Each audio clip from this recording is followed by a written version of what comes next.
Welcome to Jessistories. This is an inclusive space, so if you're part of LGBTQIA plus or autistic or ADHD, so disabled or queer community, this is a safe space where I know there's spots on the internet that are not right now. So if you're here, thanks so much for being here. Everyone is welcome. Please like, subscribe, and leave a comment down below to help the algorithm out.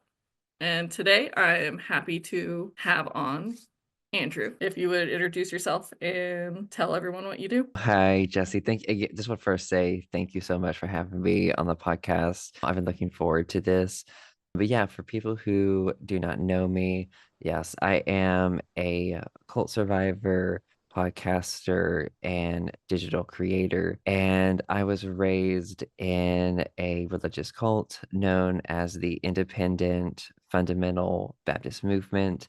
And I was homeschooled in that my entire life with the intent of being in that environment the rest of my life. And growing up believing I was in this special chosen group that had all the answers and everyone in the outside world was evil and lost. And as I got older, I always felt different growing up and eventually realized that I was gay, and that was just an abomination in that environment. And so I was told, well, one of the things I was taught was, you will never be unhappy if you follow our teachings or follow our way. You'll get the results that we are telling you you're going to get. And if you don't, that is your fault. So I didn't see the results of their teachings or of their environment. And I began just a slow journey of questioning. And that began with my sexuality and struggles with mental health issues and then learning about religious trauma. And, there was this extreme conflict of when I began questioning the fear of like what is going to happen to me. Am I going down this destructive path and a path to hell where I'll never truly be safe? So there was so much indoctrinated fear of questioning, of leaving. And so I ended up at a cult college named Bob Jones University, kind of as a way to get out, and we can dig into that later. But I continued the question, and eventually I was expelled or really excommunicated from that environment for speaking out about my experiences being gay and just the trauma. And since then, I've just been very vocal about the impact of just cultic control, being gay in that kind of environment, and giving a voice to other survivors. The first podcast I did about Bob Jones is called Surviving Bob Jones University, and that's a limited series that is out right now. And I continue telling people stories from that school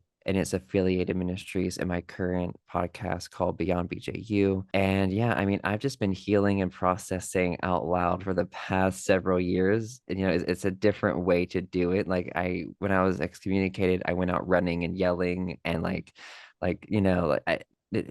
look back on it and I was like, wow, I never had a voice growing up. And so to be able to use my voice and share what I thought and felt and what I experienced was just so empowering and freeing for me. And so I want to do that for other people. And that's why I got into the podcasting world, because language is so powerful, and when we can find language that describes what we experienced, we can really find tools and things to set us on a path of recovery and know that we're not alone. Yeah, that is so true and very powerful too.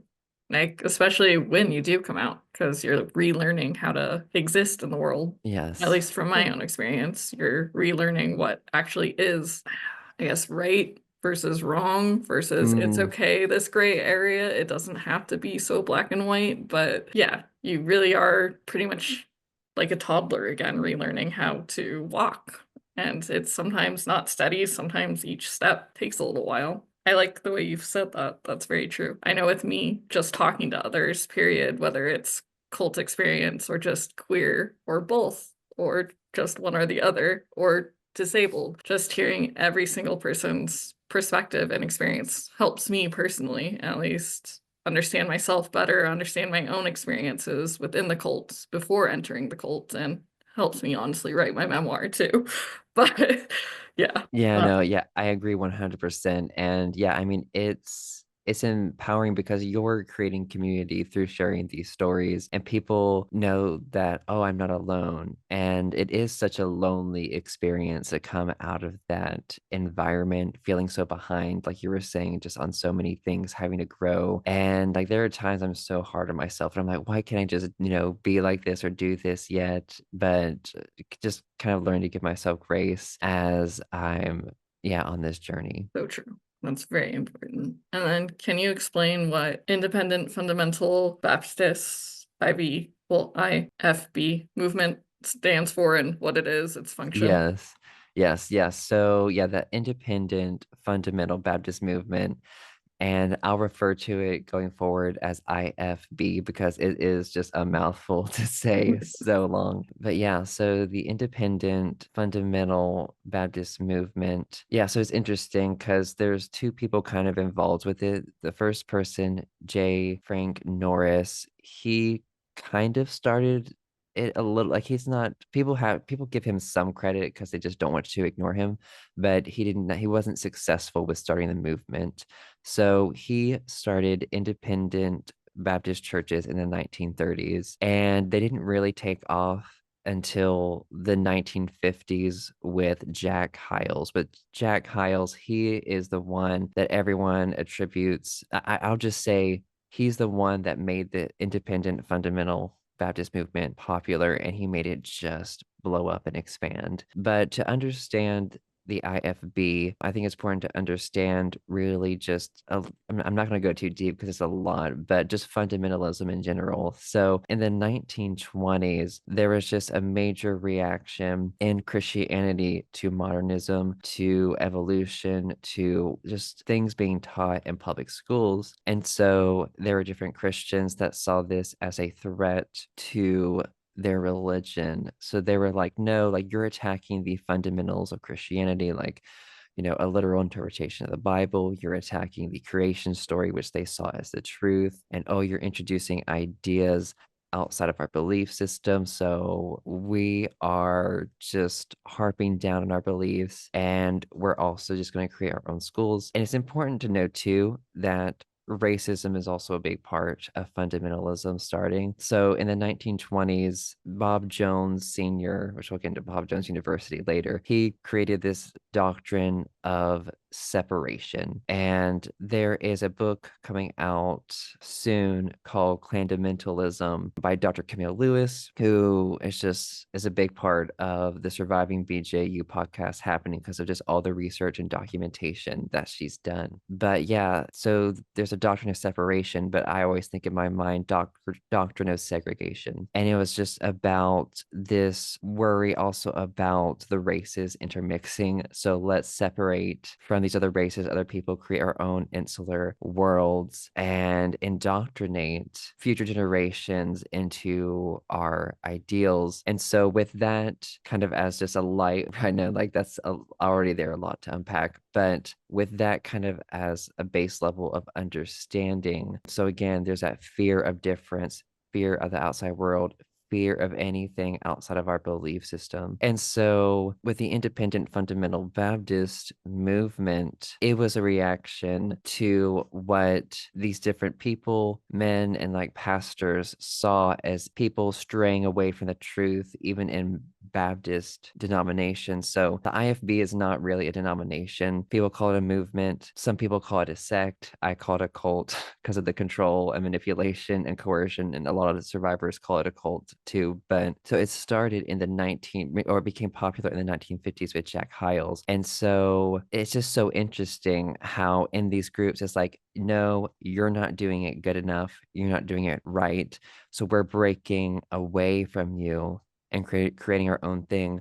And so with the independent part, there is no authority or board or denomination board holding them accountable. They can do whatever they want. There's no checks and balances. And I think that's one of the dangerous things about the movement. An interesting thing about the independent part is, yes, I see that as they are independent from accountability or oversight. But these churches, in the beginning, before I learned more about it, I thought that each church was more island unto itself. But as I've learned more and more, that's not true. All these different IFB churches, like they're a whole network. I've heard Eric Skorzinski, who hosts the Preacher Boys podcast about the movement, just talking about how it's this big boys network and how they all help each other out. And so, just kind of, well, I guess what makes it different, I guess, from other denominations too, is they claim that the King James Version of the Bible is the only legitimate word of God, and all other versions of the Bible are false, are tainted by Satan. So they claim this access to an exclusive truth through this version of the Bible. And sorry, I'm going to quickly just pause for a second, look at my notes so I don't go way off track, because I know there's so much I could talk about it and there's a lot. So I'm just going to look. So yeah, so they started as a reaction to modernism, and they sought to create an environment based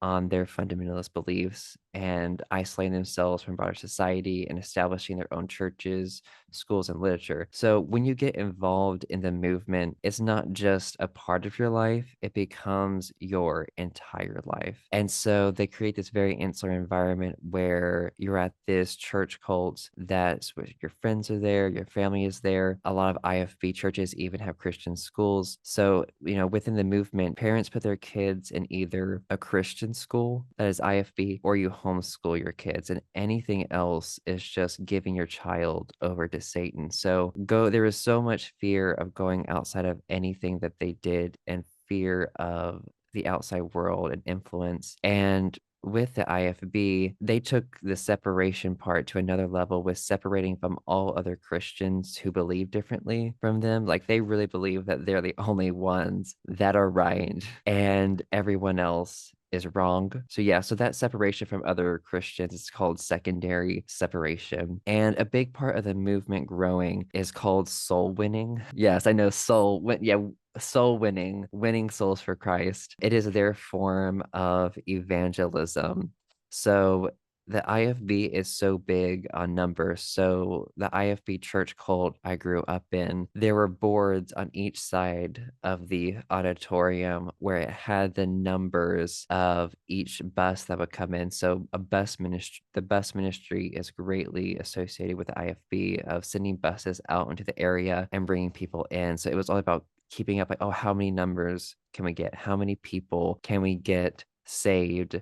And so, with the IFB, I do have a list. Let me find it so I was asking AI, I'm like, what is the difference between the IFB and other mainstream denominations? So the first I talked about was church autonomy. So they're independent from a board, whereas mainstreams have a denomination. The IFB has a very strict literal interpretation, and they reject modern theological interpretations, where mainstream Baptists might allow for historical and contextual interpretations. The IFB is exclusively King James, and other denominations are open to that. And the IFB is all about separation from even other Christian denominations. So don't associate with Catholics or charismatics or any other kind of people, anyone that strays away from the IFB. Whereas mainstream Baptists may engage in interfaith dialogue. The IFB is very legalistic. They often enforce very rigid moral codes, dress standards, control around entertainment, and then very controlling around gender roles, whereas more mainstream Baptists may allow for personal conviction over rules. So yeah, IFB is all about door-to-door evangelism, revival meetings, and very like fire and brimstone, fear-based teachings,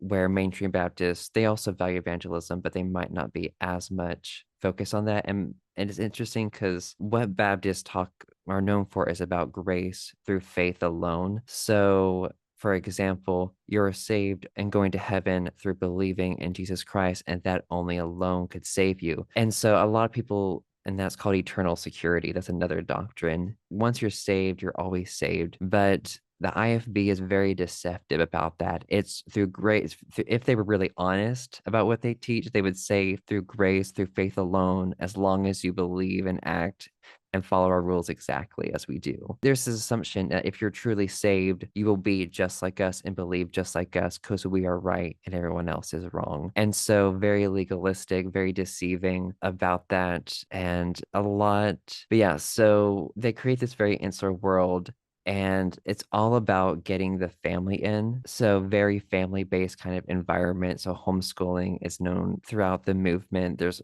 all kinds of homeschool curriculums. I grew up on a Becca. Bob Jones had their own curriculum. But yeah, I'm trying to think. I'm gonna stop there just for a second. I don't know if you have Yeah. questions or anything else you wanted to ask about. It's a lot, I Well, know. first, I wanted to do kind of a comparison, especially with the exclusiveness. At least that seems to be a trend in every cult. At least Twin Flames universe, they definitely were exclusive to certain invites of certain people. At least that. They do combine a bunch of religions into one. That's what they do. They do Mm, Buddhist, Christianity, interesting. Catholic. What else is in theirs? They grab from all over the place. Like even some of their mantras that they do in the Church of Union, in my personal opinion, they just take directly from if you were to go to like a Buddhist church, or because I have gone to a Buddhist church like twice, but yeah, I think that's interesting that each cult, in my personal opinion, chooses the way they, I guess, exclusively want to take things. Just like for Twin Flames Universe, yes, there are queer people in there, but there's not as many. There's more straight white females, at least when I was there. I can only speak from when I was there. And there's just less diversity. Like you have one person that's not white at most every so often. Maybe you'll get a couple more, like from India. A lot of the people that are in India, at least at Twin Flames Universe, are working really hard and you rarely see them. If you do, they're like assistants or Mm, kind of in your role. Some of them are. I know there's like 4 or 5 that are actual coaches currently, but that's because of years of being assistants and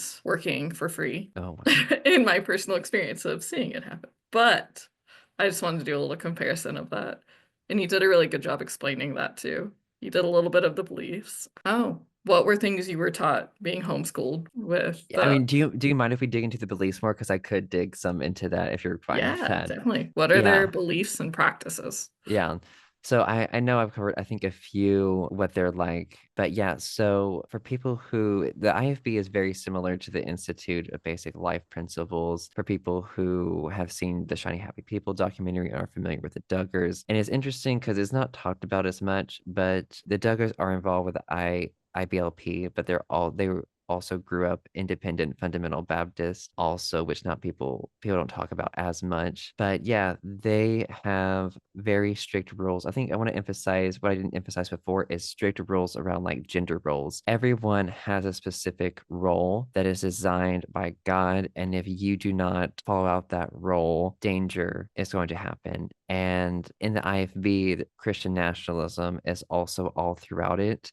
So, believing that the US is a nation chosen by God and meant to have those beliefs in the government. And so in the IFB, it was always talked about how the world was just growing more and more evil and would grow more and more hostile towards us because we told the truth and that's why they hated us. And so the only way to really save our country from destruction was which is awful that's actually happened Yeah, now, it's a actually little bit. happened, is to get a president that would enforce these religious right conservative values, and that they've been working towards it for decades, and many survivors, me and so many others, have tried to be warning people, like talking about our own experiences, the impact and what they want to do and what that life really looks like, by showing them like this is what it looks like in their world, in their insular environment, and they want to take this to the big level. And yeah, so Christian nationalism has been something they've always been trying to get involved with politics, and really it's always been about power, wanting to have power, and it is really terrifying to see how the religious right has finally gotten what they wanted, and thankfully it is, even though it's been, not gonna lie, it's been horrible the last few months, seeing growing up in that, believing that, hearing them talk about it, and then seeing it unfold. But it's also been good to see the people that are coming together, I think, too. that are speaking out about it still. And I think some things I can still kind of maybe stop him from certain things, but it's still so scary to see. Well, the Yeah, immunity, they have the power to do it. They need to take yeah. away the immunity, and then Yes, that's goodness. all it takes. And I agree with everyone who is fighting and has been fighting. I do it in my own way through social media, but Yeah, they literally have the power. They're just not using it. There's a difference, yeah. including the other side. That's why I don't say I'm an independent in general when it comes to Oh, politics. I'm got you. openly just going to say that I'm independent. I don't go based off of anything except I would say honesty for someone who is in that position. I go based off of and vibes. Vibe Yeah, check is pretty important to yeah, me. that is, no, I get that. I vibe check people a lot. Yes. They don't always pass, but yeah. Yeah, with the current Ooh, admin, because I don't want to name names. yeah, At least with them, none of them checked out, and they all were huge red flags from the very beginning, even running, and even yeah, having dealt with being double in a cult, I guess, when I was in a cult in yeah. 2020. And Goodness. through that time period, which most of it is blank with when that person was in office, but now it's all coming back to me because I guess some things are on repeat and aren't new that are Mm, happening right now, and some yeah, things are new. And then they also have fun saying we're in a crisis when we're not yeah, to really yeah, bring fear. So both sides are honestly bringing fear. There isn't one side that's not. exactly. Yeah. Instead of logic of, hey, so this is happening. And I keep telling everyone around me, you have to pay attention to the little wins no matter what, because justice takes sadly time. And Yeah. they are building something that we don't know about. And Yeah. that takes time. Mm, How long? Who knows? But it takes yeah. time. Goodness. Yeah. But yeah, that's what that brought up. And also the whole male, female, well, gender roles. Twin Flames universe does exactly the same thing on gender roles. So you have divine feminine, divine masculine. And yes, it's true, all Twin Flames places do it. That is true, but they also force it. So Oh there's a my gosh. difference. It's you're exploring, in my personal opinion, to, oh, you're still not accepting this. Like for me, I got the whispering behind, well, in settings like this of, well, he's not ready for this. No, Mm, I'm she. Thank you. Get my pronouns correct. So I mm, definitely know how it feels to be in someone who is trans mm, footsteps because of that experience of getting misgendered and mm. being I'm forced sorry. to stay misgendered and forced to, yeah, be something you're not. But anyways, Yeah, that's no, I'm sorry you went through that. That's hard. it was a good experience to learn from and to Mm, see the red flags that yeah. a lot of those that are still in there. I hope they see those red flags because they're much bigger now than they were then. Yeah. And like it is hard going back, like when you get out to see other people that are still in there and like, you want to help them live a better life. And it can be so hard to watch, kind of like those mixed feelings, I think, especially for me, like as I left, it was like, oh, all those people that are still in that environment, but still like, oh, I need to save myself from this. Just yeah, it's a hard journey. It is, but I hope that someday, at least, since we do have a lot of, at least females right now, doing a lot of research in coercion, Yeah. gaslighting. So we have Dr. C, well, Dr. Christina. I don't know how to pronounce her last name, but she's awesome. She's doing Mm. coercive control, but it's with adults and children, and she also works within the court system. So if anyone needs an expert, she teaches experts, so she'll probably put you in the right direction. And then Dr. Robin Stern, gaslighting. Mm. Then we have Dr. Lalich, cults. We do have a lot of researchers out there actually Yeah. researching. Dr. Robin Stern, I know, is more emotional intelligence. And like I said, for Dr. C, she's more of courts, adults, and children, but it's still coercion and still applies. She still does studies within the cult-like setting. So she makes a good expert for anyone who's in a cult, out of a cult, and wants to take them to court. She's also good to have for expert wise, just saying. Yeah. No, But no, anyway, yeah, yeah. It is great to have these people coming out and tell. Yeah, I think, yeah, I was looking at your channel. I need to see the interview with Dr. C. I'm excited for that. that actually posted today. Oh, okay. Awesome. Yeah, I highly recommend watching it and sharing it with friends because she's a good one to get more out there. She's the first person I've learned that's doing actual studies and real life research Mm, on coercive control and has been doing it for a long time. She's, yeah. she's cool. I really like her and connected with her quickly. But yeah, okay. And she's straight too, and a straight, well, a queer ally. She talked Oh, about I love someone that. else who was on her podcast, which is something pray. I always forget hers, which is not good. I think it's called Perfect Prey, maybe. I Perfect think prey. Yes, you maybe. got it. Perfect prey. Okay. But yeah, I highly recommend that one too. She's just really, really smart. So she does say a lot of big words. For me personally, at least my autism, I don't know all big words. So when people say big words, like Amanda Montel did that on this too, I don't know all big words. I might look like someone who does, but I don't. Oh, But yeah. All right. That just made me really excited. All right. Our next one is, oh, what things were you taught being homeschooled in yeah. IFB? Yeah, so I was homeschooled K through 12, used through a curriculum called Abeka, and it is produced at a Pensacola Christian College, which is a very known IFB college in the movement. And the founders of the college actually graduated from Bob Jones University. And anyways, we'll get to more Bob Jones at the end. It's just this again, just showing all the connections between these different groups and how they're interconnected and influencing. But yeah, so the homeschooling, which is another level of indoctrinations of IFB teachings. So with the IFB, they're all about preserving the past. They really love this 1950s, wife staying home, cooking, cleaning, submitting to her husband, the dad working, the children playing their own, boys being masculine, girls being feminine, how they define that. And just trying to, because they talk a lot in the movement about the family unit, and they have the right way. So if you just follow these gender roles, so wait, sorry, I lost my train of thought. But yeah, so there's one way to be. You follow these roles, and so then that is influence for all the curriculum across all the board. And so with Abeka, they teach that evolution is false. It is scientific. They teach it is scientifically like incorrect, and like they will bring up maybe things in science, but they'll think they debunk it, or they say, oh, basically anything that goes outside their literal interpretation of the Bible is just not true.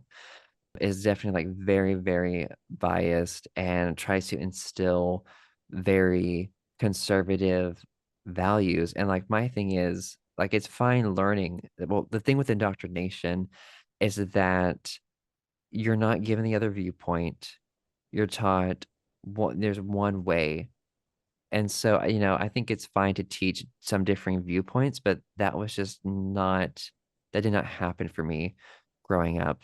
It was like, these are the answers. This is the way to be. Anything outside of this is of Satan and will destroy our country.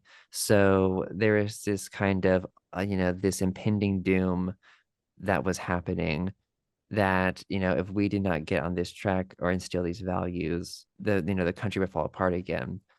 And so, sorry, I thought again, it's all good. So the Bible is infiltrated throughout all of the subjects. So I did learn, regular subjects like, math, spelling, English, science, humanities, all these different things. So it's from that IFB lens and really being trained to have an answer for everything, any countering viewpoint, anyone else who believed differently. And growing up, looking back, like anyone or anything that went against what we believed, it was like my mind or my thoughts would just kind of like just shut down, just like retreat, pull away. And so, yeah, so Bible memorization was a big part of it.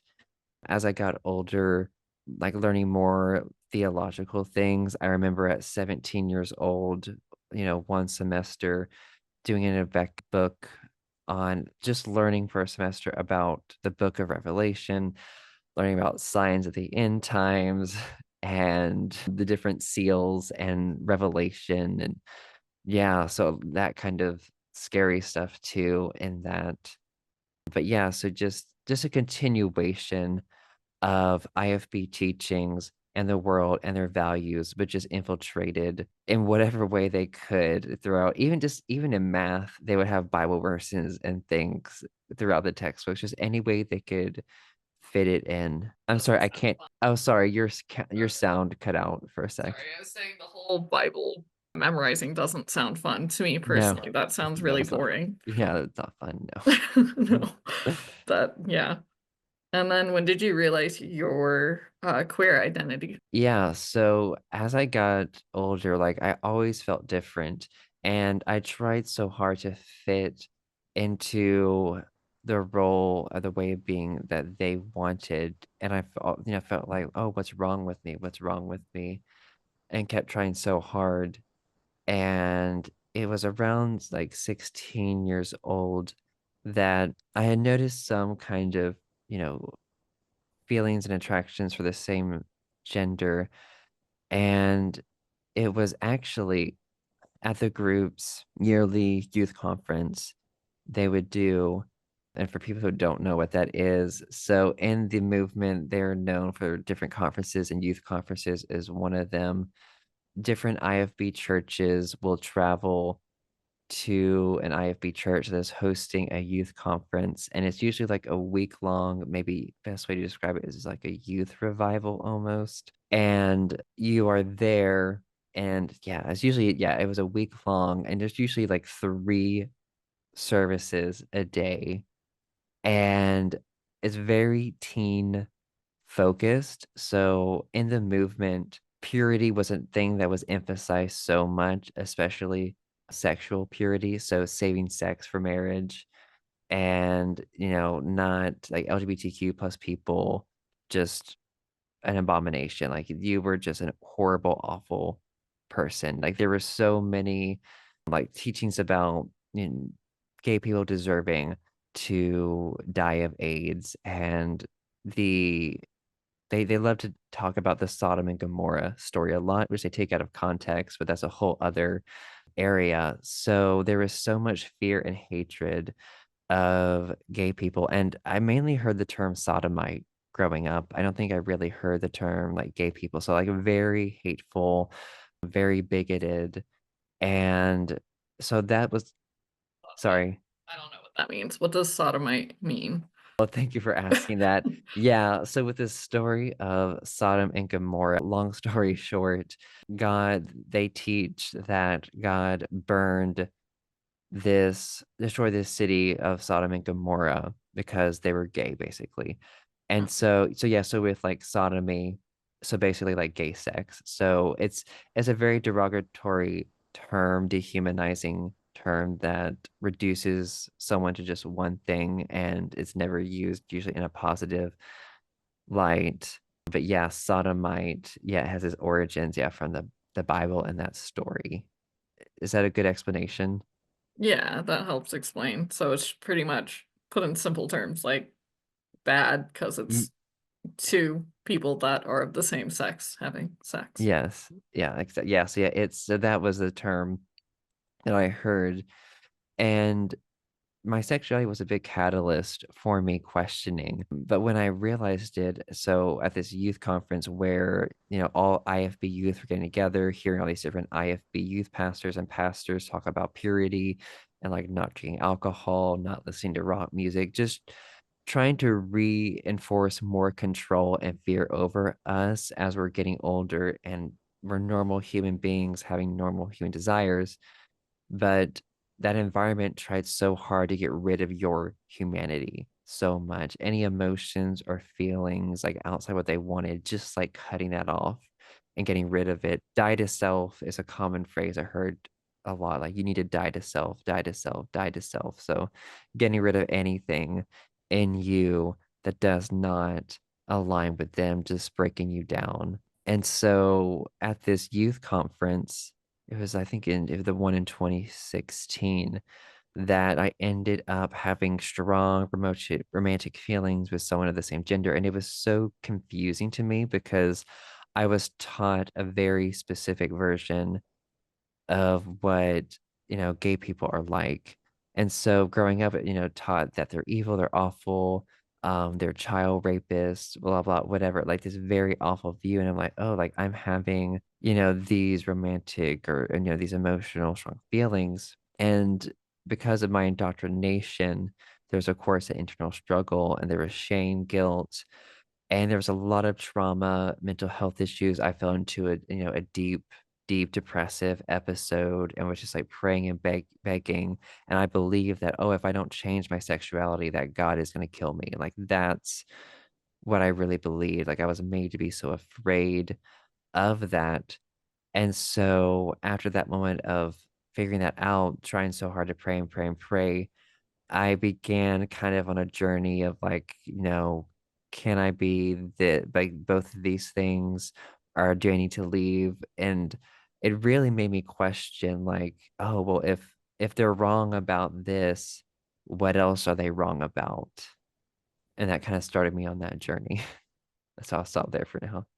Well, that's good. At least it started you on that journey. I Yeah. know with me, I had always known, but at least for me, it was family. That's a Christian Catholic family I grew up in. And my grandma, at least, was the number one person who said, you're going to go to hell if you love someone of the same sex. My Mm, grandpa has, was always very loving no matter what. But she was the main one that I guess indoctrinated that idea in my head before even going into Twin Flames mm, universe. Because with them, they at least indoctrinated the idea, in my personal opinion, that in order for you to be accepting in society as a queer person, you must play either the male or female role. That was mm. mainly it by doing divine Wow. masculine, divine feminine. So you must play this role if you are going to be accepted in society. And I thought, wow, that makes it easier for me at least. I thought that Yeah. was great at the time. Mm, But as soon as I got out, I've gotten a little more. I haven't experienced a lot of queer culture besides actually talking to others and going to mm. two Pride events so far. Yeah. That's been my extent so far. But yeah, also being autistic makes it harder to go out and socialize sometimes. But I get most of my socializing here and at work. I mean, yeah, do whatever feels right to you at your own pace. Again, taking those baby steps and being true. I think being true to you and who you are is so important. And I think at times I've noticed that even coming out of that cultic environment, trying to find another role or thing to conform to, because it can be very hard to discover and learn about yourself, but it can also be, I think, very exciting. Yes, fully agree with that. Well, you already covered that one. Oh, how did once you figured out your sexuality, how did that Sorry, I say that affect, again. The sound cut out a little bit. sorry, how did you, once you figured out your sexuality, and I don't know if you accept it at this point, like in the cult, how did you view IVF? Oh yeah, so yeah, how did my sexuality change my view on the IFB? Yes. Yeah, so with when it started me on that journey of questioning of, oh, if they're wrong about this, what else are they wrong about? Because the system cannot stand on its own. That's why they hide you from the outside world, restrict information, the people you're around, okay, and indoctrinate you to just never question, or to fear questioning, that questioning is of Satan and doubting is of Satan. Because once you pull one, it's like the stack of cards, you pull one card out, it just all falls apart and does not work. And so, as I've been writing my own memoir, which I'm excited to read yours when it gets published. I'm excited for that. I want I to read know. yours when it comes out too. Oh, thank you. As I've been writing it, it's this inspiration came to me a few days ago, and I started recording it. And it's like I said, it's like the environment works for you until it doesn't. And so it's this realization, at first, like before I could process more the environment I was in. As I've been writing my memoir as a child, there was this very young age, there's this sense of gratefulness of, oh, I'm in this environment that is keeping me safe from the outside, evil, awful world. And I'm so glad to be a part of God's chosen. And I'm going to heaven. And I'm so glad I'm not a part of the world that's all going to go to hell. And that God is going to destroy and burn the world one day. And I won't be a part of that. But then I know that's so much as a child to believe that. But Yeah. and then as I got older and sort of realizing these things, starting to realizing that, oh, what they're wrong about some things, but also they're wrong about, and even starting to feel like maybe I don't want to be a part of this. Realizing that, oh, like I'm trapped. Like that was such a hard feeling because I think there are a lot of people that they're in their own cages, but they don't realize it. And I feel like that is a part of occultic experiences when you're so indoctrinated, you don't realize you're trapped. And I love Dr. Yanya Lalage's bounded choice theory so much because when I read her theory after getting out, like you are psychologically bound in this environment. And once I began to wake up to that, this place that I saw as a safe haven, from a young age, and then, getting older and realizing, oh, this is a trap. Like I'm trapped in this. This is something's not always not having the language then, but being like, something's wrong with this. Something doesn't feel right about this. And there were even moments throughout my childhood that there were intuitive feelings that came up that were like shoved away or shoved down because I interpreted that as Satan making me question. So yeah, so it changed my view of it from this safe haven to this trap and to something that was, thinking, oh, this something's wrong with this. This could be harmful. Yeah, at least that's good that came up to help at least start Yeah. the process, hopefully, of getting out. How did you end up Bob Jones University? Wow. Yeah. So in the IFB world, for the men, it is expected that they go to an IFB college to either become like a pastor or just some kind of, male-based role or learn some trade. And for me, and also like it's known in the IFB for going to these colleges to find a partner. And so for women, they would have degrees for them that taught them just how to be a submissive wife, to be a homemaker. And I know it's That's so awful. gross. It is disgusting. Yeah. Yeah. And but for me, growing up, I was always a dreamer and like I kept a lot of those things to myself, like imagination and like growing up in that, like you were not allowed to have like dreams or ambitions. That was worldly. That wasn't allowed. That's what the outside world people wanted to do. Like you don't have dreams, you don't have ambitions, you obey. Obedience was such a core part of that environment. Just obey, obey, obey. And so for me though, I was like, I have dreams, I have ambitions. And for me, like I wanted there's just something in me that like there's more to this. There's more to life than following this rote, black and white, rigid, stagnant, like there's more. And so as I was looking at different colleges, Bob Jones University they are not affiliated with the IFB. They are their own thing. And I say that because some people call them as part of the IFB, but they do not take the KJV only stance. So for me, like they're automatically like excommunicated from any association for the movement because of that. But I wanted a college that had an array or a variety of different career options to choose from. And I was like, is that possible in the fundamentalist college world? And Bob Jones was that rare, I think, college that did have all kinds of different careers to choose from. But of course, they still had their indoctrination throughout the programs. But, when I looked at them, I was like, oh, like they have so many different options. And for me, what drew me to Bob Jones was one of the ways that IFB keeps you trapped in their system is at their different colleges, they're not legitimate accreditation. So you really cannot get hired outside of their network or world. And so I was like, if I'm gonna leave, I'm gonna have to get, a college degree that is accredited where I can work in the outside world. And so Bob Jones was actually shockingly accredited. They actually got their accreditation they had gotten it revoked like decades before because of a Supreme Court case about banning interracial dating and marriage, which that's a whole other thing. So they finally got their accreditation back in 2017. So I went to Bob Jones, not really wanting to go to a fundamentalist college, but seeing it as a way out of I can get out of this environment.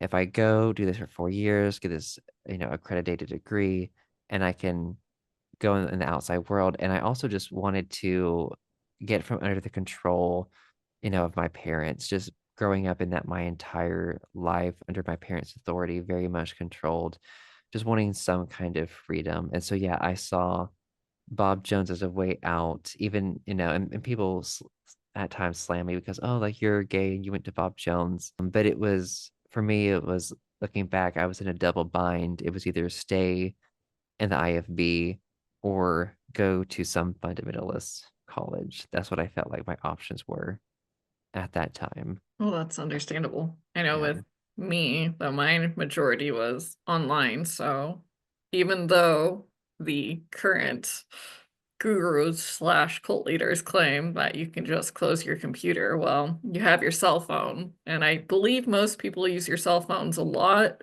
Yeah. and carry them everywhere, so you technically have them everywhere. Yes. Like I would get alerted constantly on my phone by them. Yes, you can turn off your phone, but then you get behind on whatever the alleged cult is doing, and then you have to catch up and you'll get chewed out if you don't. But yeah, I understand that feeling of stuck because with me it was always, Yeah. oh gosh, I'd actually turn off my phone sometimes to try to give myself a break from it. But as soon as I turned it on, because I had so many roles within the community, Yeah. I had to catch up and I would get chewed out, whether it was by the gurus themselves or I would get chewed out by other community members. I'm so So sorry. after a Yeah. while, I stopped turning off my phone unless it was nighttime, which that became an actual rule at some point within the group of only turn it off if Hmm. you're sleeping or if you're sick.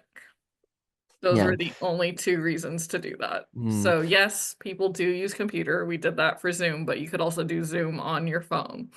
So people know that I did do a whole little actual YouTube content of explaining that the first people that actually did it was, I don't remember the cult's name, but they were obsessed with aliens and that Oh. aliens were gonna do something. You can still see their site today, and I put the site in the description of, I'll try to find it and put it up here in the little interview portion of what we're doing. But they've been around, so online cults have existed Mhm. since the 1980s. So it's been around for a pretty long time. It's not a new thing. What TFU is doing is not new, and what other people are doing, even if it's Yeah. political or otherwise. You don't have to be a religion to be a cult. I wish people understood that. Yeah, yeah, definitely. And kind of like saying to what you're talking about, like people need to learn so much more about coercion because it's so frustrating to hear the blaming and the shaming of why didn't you do this? Why didn't you do that? But like the psychological hold and the manipulation and indoctrination is just so deep. It's just you are psychologically trapped. And I feel like too, that's why I love Dr. Lodge's Bounded Choice is it really explains that it's not this black and white do or don't do. It's you're psychologically bound. I still need to read her book, but I have such a big list. But No, she's I one get I it. still have to Yeah. read, at least that one. I read Yeah. Take Back My Life. I did read that in both listening form and physical reading form.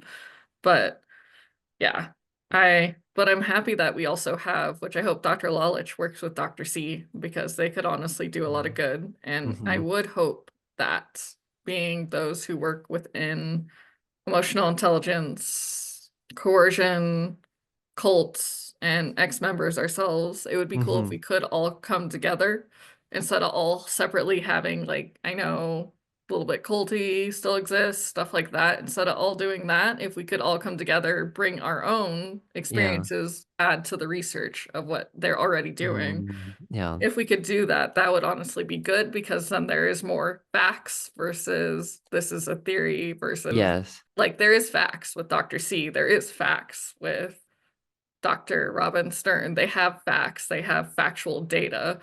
And then Dr. Lalich, I know she has some facts, but I also know she has theories that haven't been tested yet too, right? Or am I wrong? Tell me if I'm wrong. Yeah, so is her bounded choice model, she's done research for that. I don't know all the ins and outs of it, but yeah, she did her dissertation and her research into that.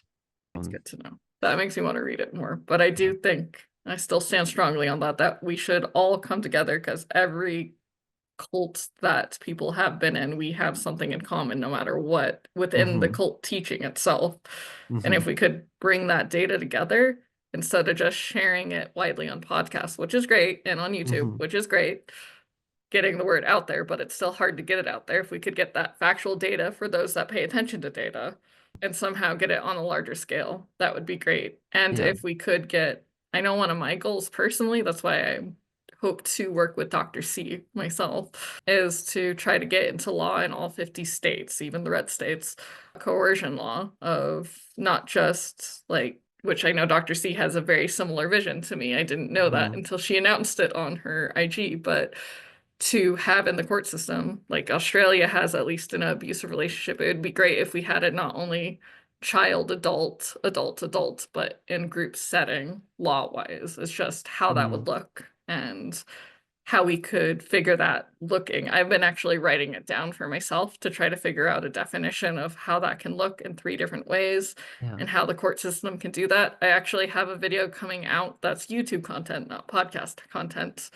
in about next Saturday that just goes over coercion. And I already know how each state goes into law that way, Oh but I wow. want to make a template and I want to hear from people that are interested in taking part in this in whatever state they're in and trying to make this a reality because it's going to take a lot of people. And even though I'm Yes. not that big, I hope to get bigger, at least on YouTube and through my podcasts, so I can reach more people that hopefully are interested in changing the system to help, like truly help Yeah. those who are survivors slash victims of whether it's a cult, whether it's a one-on-one cult, Yeah. abusive relationship of any kind, Yeah. have a way out. Because right now we don't.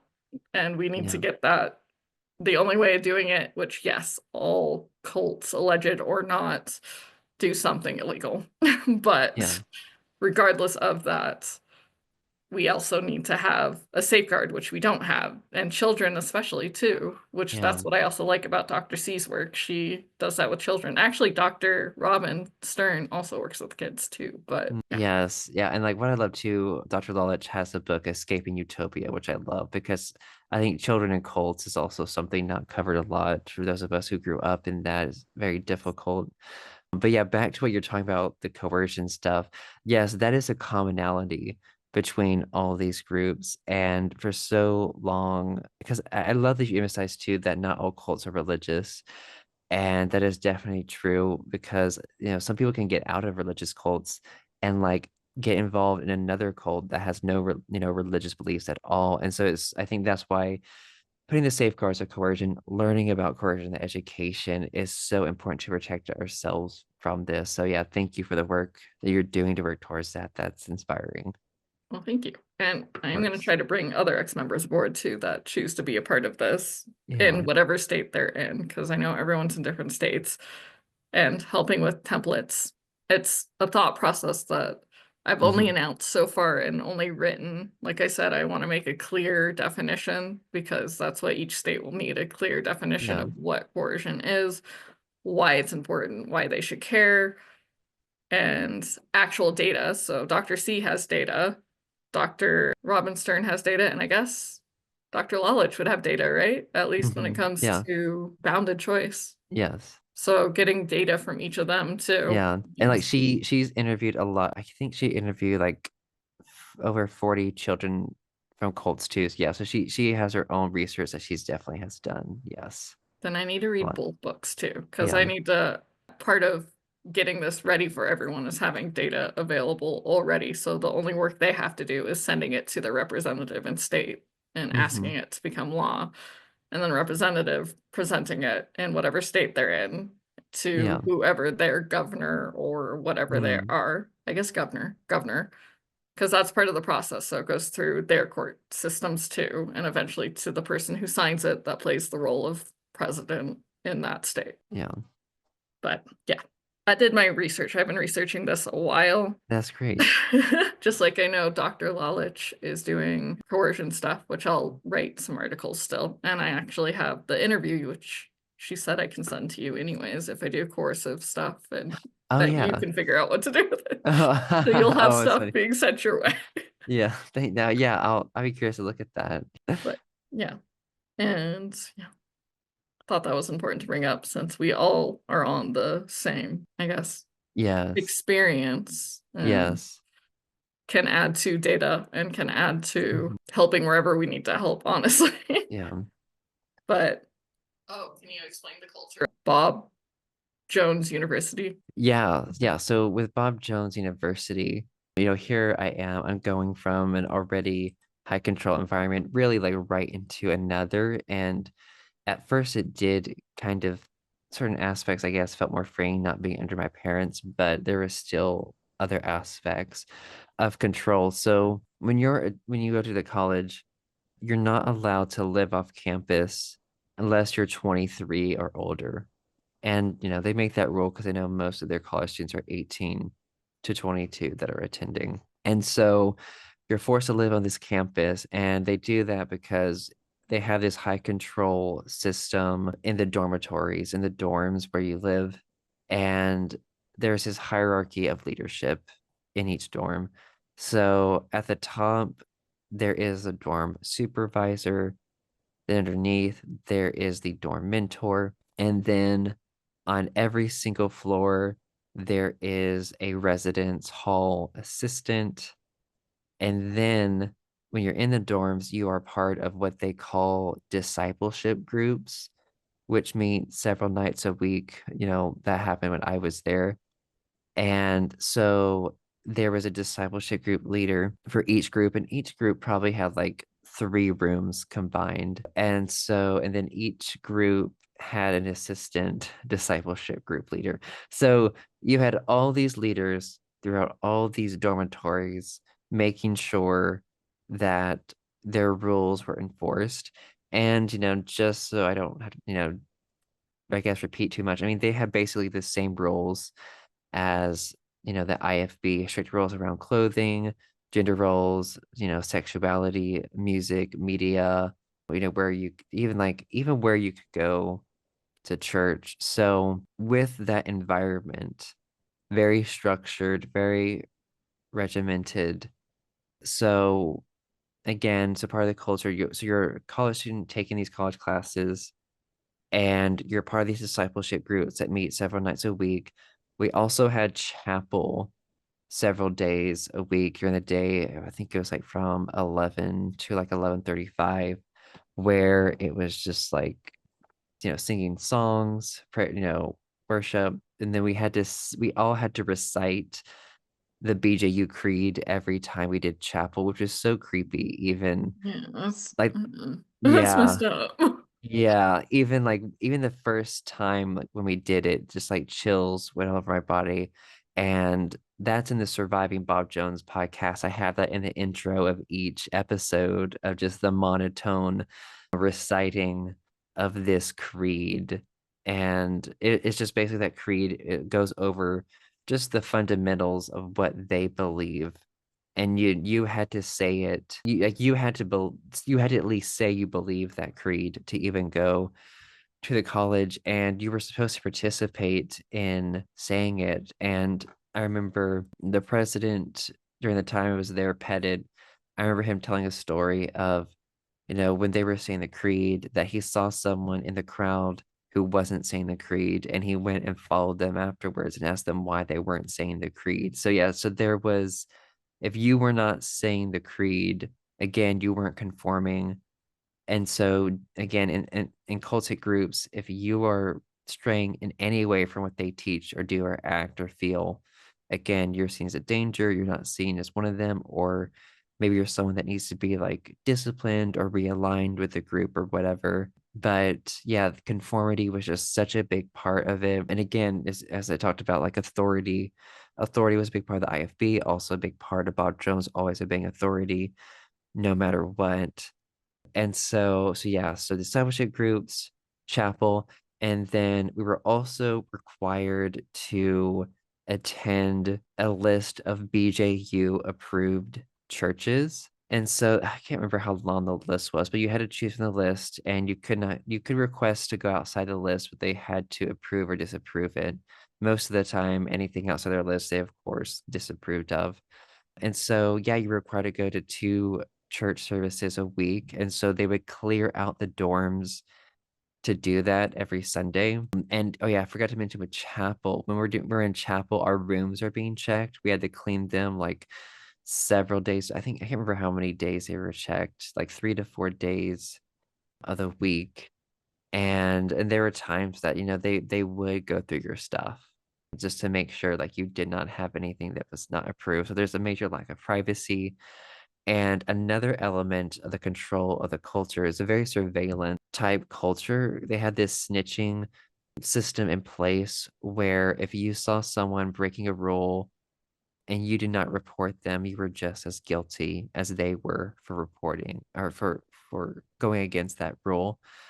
So there is this culture of, oh, now all the students are now watching me. If I go outside this, then they'll report me or I'll get in trouble. So just trying so hard to conform to these standards, fear of being found out or getting in trouble or not being good enough. This very performance based, authoritarian, very much very authoritarian. Let's see if I look at my notes a little bit to make sure I'm covering it well.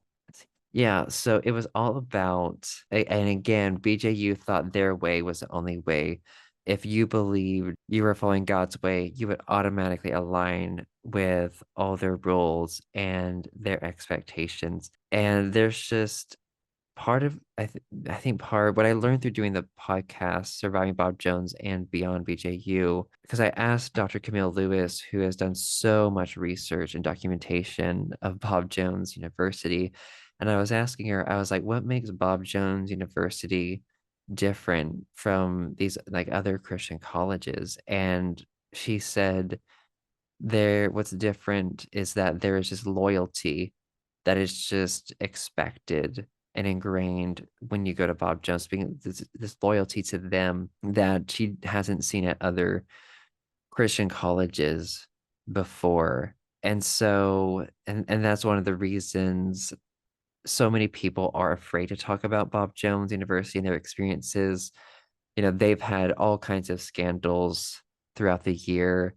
There was sexual abuse claims, like mishandling of sexual abuse claims scandal in the early 2010s that made it to the New York Times. And that's a whole other area, and people can hear about that in the Surviving Bob Jones podcast. And, a lot of issues around LGBTQ and race and other things.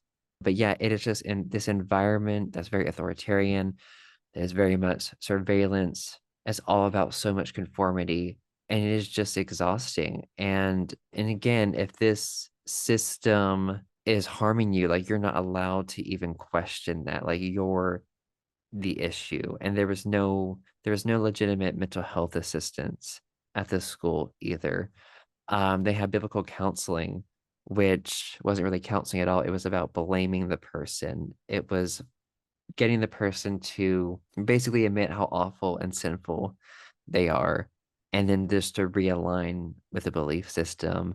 And, on the Beyond BJU podcast, I interviewed a dorm counselor who's, told me a story of Bob Jones kicking out a student just because they tried to take their own life. So it's just, there's so much also like just lack of love and care in that environment too, even though they claim to be about love. But that's kind of a quick overview of that environment. Honestly, Yeah. not great. And then the very important question before we leave the people, how did you escape IBF slash Bob Jones University? Yeah. So I ended up getting expelled from Bob Jones my senior year. And it was through an interview I did, online, just sharing my experiences of what I had processed at that time with the trauma from the environment as a queer person. And I discovered the term religious trauma, which is the first term that I had found. I didn't realize at that point that I was in a cult, but that was empowering to me of be like, hey, like this system is harming me. This is the impact that I've seen so far. And it's been devastating on my life and it's hurting other people and other people being harmed and suffering in silence. And it's not okay and it needs to stop. And so just finding my own voice and speaking out against that was so empowering. And I was expelled for that. And that was just me sharing my own story.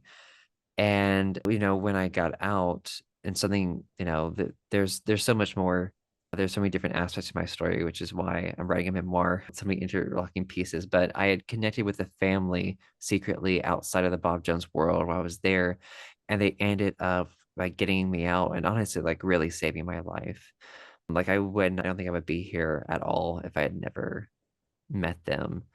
But yeah, I got out and began this journey of understanding, unpacking what I had been through, processing on this healing journey, and then realizing that, oh, like I grew up in a cult and this school is also a cult, and going on a path of I want to expose all these things that need to come to light, the harm that it's done, and really help stop people from going to this school that has always tried to put this shiny, happy, perfect image and show a lot of the horrible things that have happened and continue to happen at the school and how it's impacted survivors. And I think that is such an important part of that healing journey, is finding that voice and that empowerment.